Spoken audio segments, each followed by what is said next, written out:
Assalamualaikum warahmatullahi wabarakatuh. Perkenalkan, nama saya Hafiz Muhammad Nazar, NIM 64191132. Saya dari kelas 64.4B.27 UPSI BSD. Di sini saya akan mempresentasikan teori permintaan, teori penawaran, dan teori keseimbangan pasar. Yang pertama, teori permintaan. Permintaan adalah suatu proses dalam meminta sesuatu atau sejumlah barang yang dibeli atau diminta pada suatu harga dan waktu tertentu. Permintaan berkaitan dengan keinginan konsumen akan suatu barang dan jasa yang ingin dipenuhi, dan kecenderungan permintaan konsumen akan barang dan jasa tak terbatas. Contohnya, seandainya ada sebuah toko kue yang menjual brownies yang sangat enak sehingga banyak orang yang menginginkannya dan menyerbu toko kue tersebut.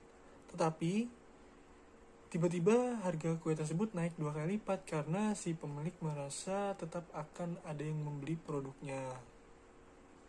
Hukum permintaan. Hukum permintaan adalah hukum yang menjelaskan tentang adanya hubungan yang bersifat antara tingkat harga dengan jumlah barang yang diminta. Jika harga naik, jumlah barang yang diminta akan menurun, dan sebaliknya jika harga rendah, jumlah barang yang diminta maka akan meningkat.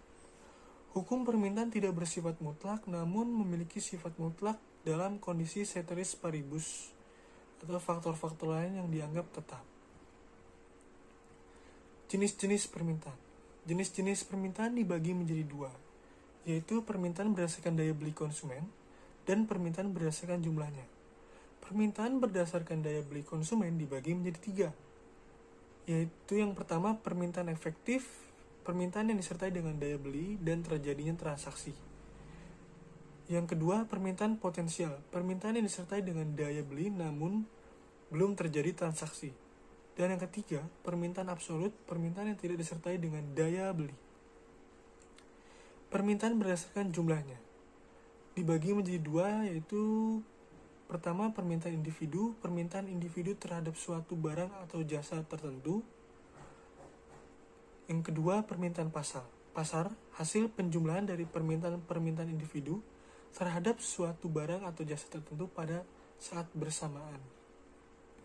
Faktor yang mempengaruhi permintaan dibagi menjadi 6. Yang pertama itu ketersediaan dan perubahan harga barang sejenis, barang pengganti dan pelengkap. 2. Jumlah pendapatan masyarakat. Ketiga, selera konsumen. Keempat, intensitas kebutuhan konsumen. Kelima, perkiraan harga pada masa depan. Dan yang keenam, jumlah penduduk. Berikut adalah tabel permintaan. Titik A, harga 20.000 per mangkok, jumlah yang diminta 120 mangkok.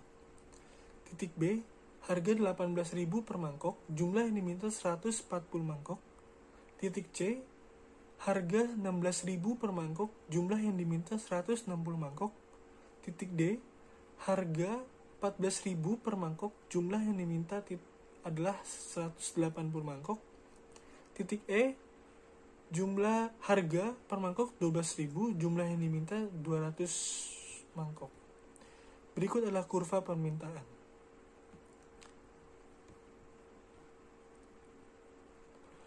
Dapat dilihat pada kurva di atas ini, pada saat harga bakso 20.000, jumlah bakso yang diminta adalah sebesar 120 mangkok, yaitu berada di titik A pada kurva permintaan.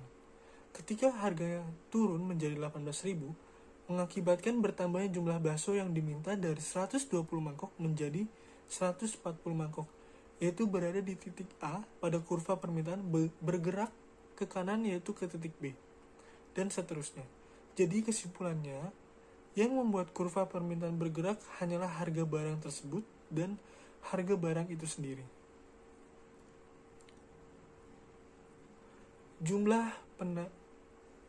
Berikutnya teori penawaran. Penawaran adalah keseluruhan jumlah barang yang tersedia untuk ditawarkan pada berbagai tingkat harga tertentu dan waktu tertentu. Jika harga naik, jumlah barang ditawarkan bertambah. Begitu juga ketika harga turun, maka jumlah barang yang ditawarkan akan turun dan semakin sedikit. Contohnya itu seperti minatnya masyarakat terhadap smartphone.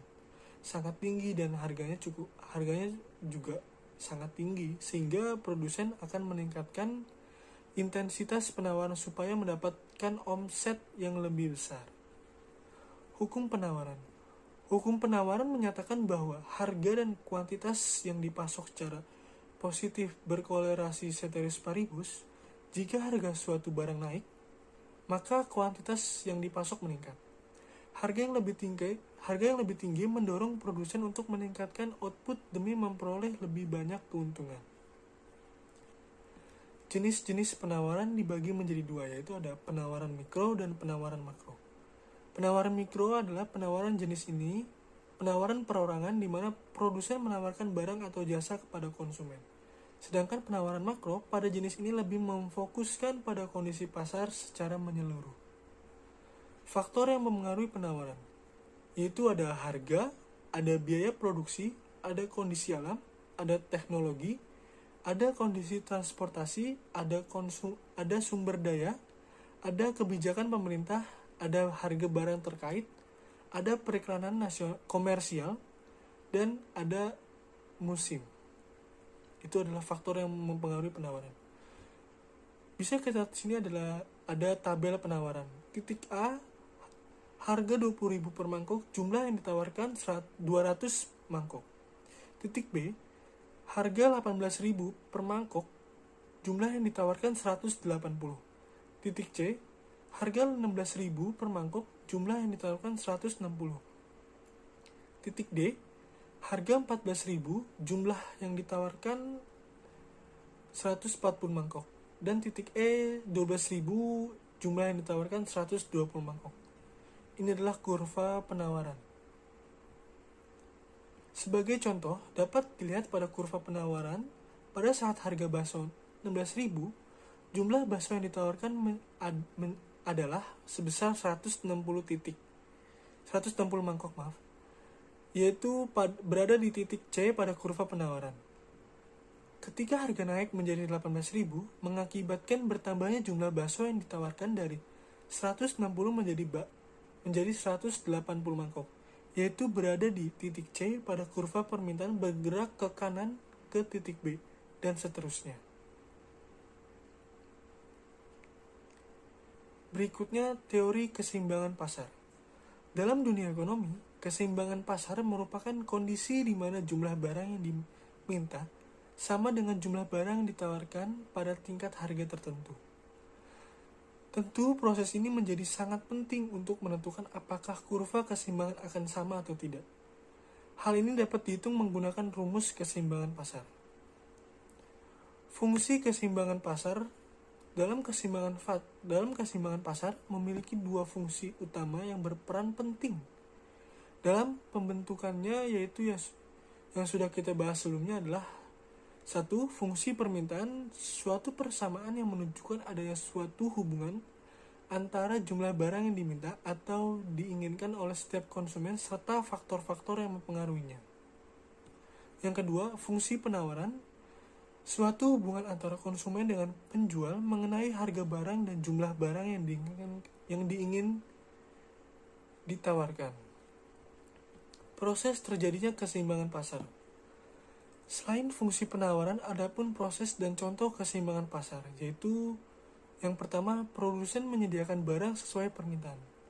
Dalam strategi ini, tugas penjual adalah menyediakan produk sesuai dengan permintaan konsumen. Namun apabila barang yang disediakan terlalu banyak, sementara tingkat pembelian atau minat pembelian menurun, maka akan terjadi ketidakseimbangan sehingga berpengaruh pada harga pasar yang ada. Yang kedua, menyediakan stok barang sesuai dengan penawaran pembeli. Keseimbangan akan tercapai jika ada kesepakatan. Dalam hal ini, pembeli akan membeli stok barang dari penjual sesuai dengan yang dibutuhkan. Sehingga penjual harus menyediakan barang sesuai dengan stok yang dibutuhkan. Namun, jika penjual dan konsumen menyetujui antara stok barang dan harganya, maka terjadi harga keseimbangan pasar dan harga cenderung konstan. Yang ketiga, keseimbangan permintaan. Pada umumnya, para konsumen akan suatu produk cenderung mendorong penjual akan memastikan stoknya. Setidaknya, Persediaan pada barang untuk beberapa periode tertentu harus tetap tersedia. Sebab apabila stok sesuai dengan permintaan pasar, maka keseimbangan pasar terwujud. Harga pada suatu produk biasanya disesuaikan dengan stok barang yang tersedia. Keempat, pengendalian harga. Dengan kondisi harga di pasar yang tidak seimbang, maka bisa diprediksi keseimbangan pasar pun sulit terbentuk. Salah satu ini yang mempengaruhi keseimbangan pasar adalah harga. Dikarenakan ketika suatu harga pasar pada pasar terlalu tinggi, maka akan merugikan para pembeli. Namun, sebaliknya jika harga yang diberikan terlalu rendah, maka akan mengakibatkan kerugian bagi penjual. Ini adalah contoh tabel keseimbangan pasar. Bisa kita lihat di sini, harga 12.000 per mangkok, jumlah yang diminta 120, jumlah yang ditawarkan 200. Sifat interaksinya adalah kelebihan penawaran. Berikutnya harga 14.000 per mangkok, jumlah yang diminta 140 mangkok, jumlah yang ditawarkan 180 mangkok. Sifat interaksinya adalah kelebihan penawaran. Berikutnya harga 16.000 per mangkok, jumlah yang diminta 160 mangkok, jumlah yang ditawarkan 160 mangkok. Sifat interaksinya adalah keseimbangan pasar. Berikutnya harga 18.000 per mangkok, jumlah yang diminta 180 mangkok, jumlah yang ditawarkan 140 mangkok. Sifat interaksinya adalah kelebihan permintaan. Berikutnya harga 20.000 per mangkok, jumlah yang diminta 200 mangkok, jumlah yang ditawarkan 120 mangkok. Sifat interaksinya adalah kelebihan permintaan. Ini adalah kurva keseimbangan pasar. Pada contoh kasus bakso sebelumnya, dapat dilihat kurva atau tabel permintaan dan penawaran, bahkan harga keseimbangan adalah 16.000 dan kuantitas keseimbangan adalah 160 mangkok. Sekian dari presentasi saya.